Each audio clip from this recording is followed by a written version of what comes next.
जैसे तुलसी बाबा मानस में कहते हैं कि बड़े भाग मानुष तन पावा, सुर दुर्लभ सद ग्रंथें गावा।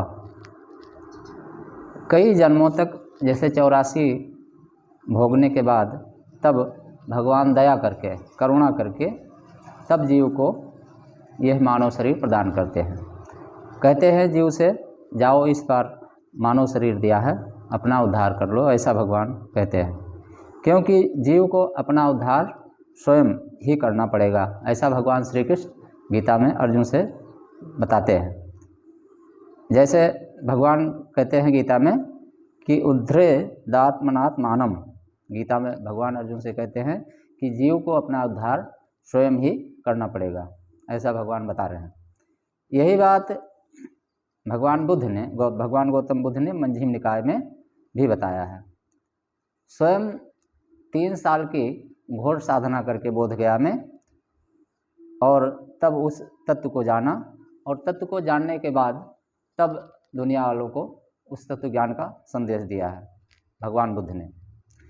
यही बात रामकृष्ण परमहंस ने साधना करके, जैसे गले में उनके भीषण कैंसर था, लेकिन कैंसर का दर्द होने पर भी वो पीछे नहीं हटे और उस तत्व को जाना, फिर दुनिया वालों को संदेश दिया।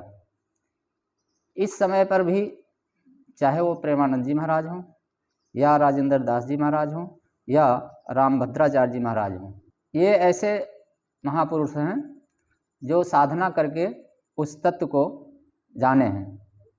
फिर भगवान की कृपा से जिसको भगवान आदेश करते हैं वह उस तत्व ज्ञान का प्रचार प्रसार करता है।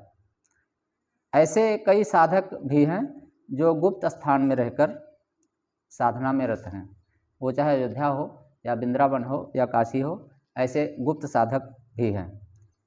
जीव के जब तक पाप और पुण्य ये दोनों हैं तब तक इस माया के प्रपंच से बाहर निकलना असंभव है।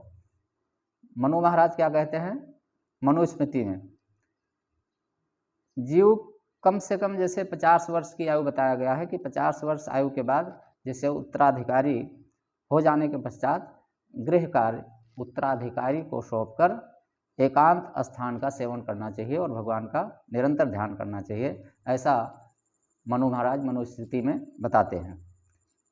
और भगवान गीता में क्या कहते हैं, जीव के पाप और पुण्य के अनुसार मैंने जीव को 2 भागों में बांटा है, ऐसा भगवान श्री कृष्ण अर्जुन से बता रहे हैं कि हे अर्जुन, हमने इस सृष्टि में 2 प्रकार के मनुष्य उत्पन्न किए हैं, 2 भूत सर्गो अस्मिन् देव आसुर एवं चा।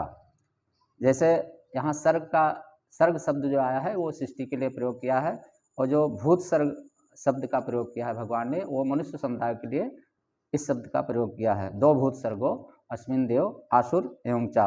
हे अर्जुन, हमने, अर्जुन वहाँ पे प्रश्न करते हैं भगवान से, तो भगवान कहते हैं कि हे अर्जुन तुम उच्च श्रेणी के हो।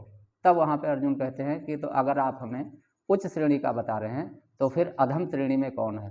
तो इसको सबसे पहले तुलसी बाबा मानस में क्या लिखते हैं आप लोगों को बता रहे हैं।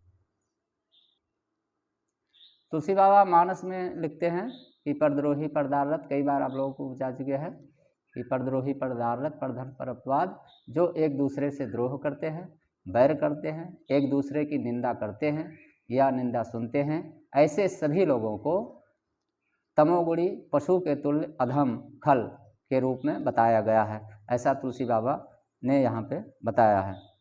और कलिकाल के लिए तो जैसे भागवत में बताया गया पंडित जन के लिए कि पंडितास्तु कलत्रेण रमन्ते महिषायु, जो पंडित जन होंगे, थोड़ा बहुत शास्त्र का ज्ञान होगा, कर्मकांड का ज्ञान होगा, ये भी पशुओं की तरह स्त्रियों के साथ रमण करेंगे, ऐसा भागवत में बताया गया। ये भी पशु के तुल्य ही बताए गए हैं। और जैसे पद्म पुराण में या कई शास्त्र पुराणों में बताया गया कि जो बड़े बड़े वक्ता होंगे ये भी दूसरे को तो उपदेश करेंगे, शास्त्र का ज्ञान होगा, लेकिन ये भी रजोगुण से मुक्त नहीं होंगे, कामना से मुक्त नहीं होंगे। नियम संयम तो होगा यहाँ पर, लेकिन कामना से मुक्त नहीं होंगे, तो ये केवल शास्त्र के ज्ञाता ही रहेंगे। अब जैसे भगवान इसके ऊपर बताते हैं गीता में ही, अर्जुन को बताते हैं कि हे अर्जुन, उस तत्व को जानने के लिए तुम्हें तत्वदर्शी के पास जाना पड़ेगा। तब अर्जुन वहाँ पे प्रश्न करते हैं कि हे भगवान, तत्वदर्शी और ज्ञानी में क्या भेद है, ये भगवान अर्जुन से बताते हैं। उपदेशयंत ते ज्ञानम ज्ञानिन इस तत्वदर्शिना। हे अर्जुन, तुम्हें उस तत्वदर्शी के पास जाना है, तब उस तत्व का बोध होगा। ऐसा भगवान श्री कृष्ण अर्जुन से बताते हैं। जब तक जीव को इस दुनियादारी मान, बड़ाई, प्रतिष्ठा, हानि, लाभ, धन इसमें आसक्ति है और मोह बना है, तब तक अध्यात्म को समझना असंभव है। जैसे मानस में तुलसी बाबा ने लिखा है कि बिन सत्संग न हरिकथा, तेहि बिन मोह न भाग, और मोह गए बिन राम पद होए न दृढ़ अनुराग। जैसे नारद जी ने अपने पूर्व जन्म का चरित्र भागवत में व्यास जी को बताया है कि हमको भक्ति कैसे प्राप्त हुई, और कलिकाल में गृहस्थ आश्रम वालों के लिए स्कंद पुराण में अपने पिता ब्रह्मा जी से प्रश्न किया है कि कलिकाल में ऐसे गृहस्थ जीव का कैसे उद्धार होगा।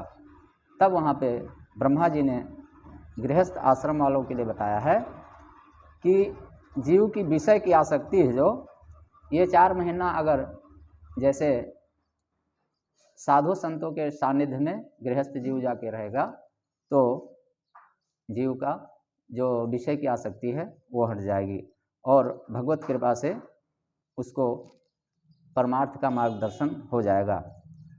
ऐसा भगवान वहाँ पे बता रहे हैं। अब फिर जीव को श्रद्धा होनी चाहिए।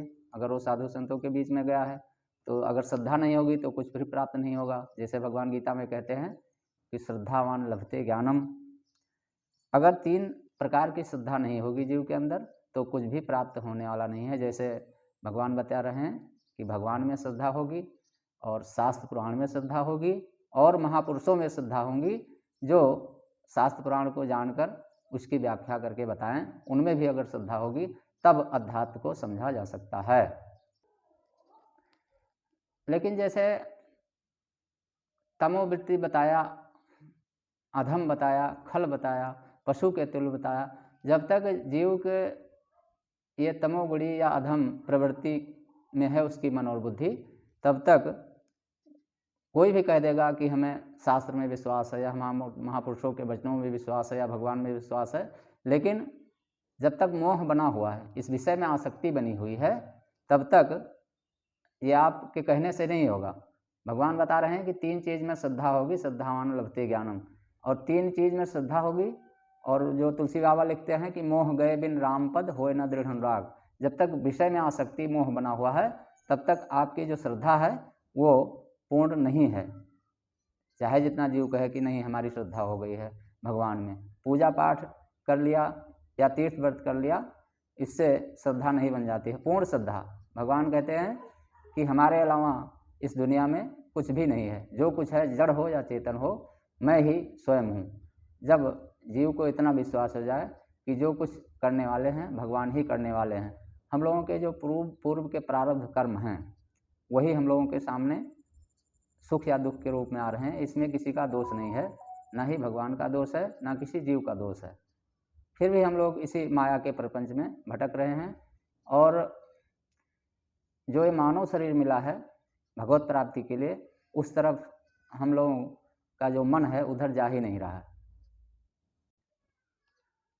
तो जब तक जीव पशुवत जिंदगी जो है अधम प्रवृत्ति में है, तमोगुणी है, तब तक वो गधे की तरह ऐसे ही भार ढोता रहेगा। और उसको जिसलिए मानव शरीर मिला है, जैसे तुलसी बाबा लिखते हैं कि बड़े भाग मानुष तन पावा, बहुत भगवान करुणा करते हैं तब ये मानव शरीर प्रदान करते हैं।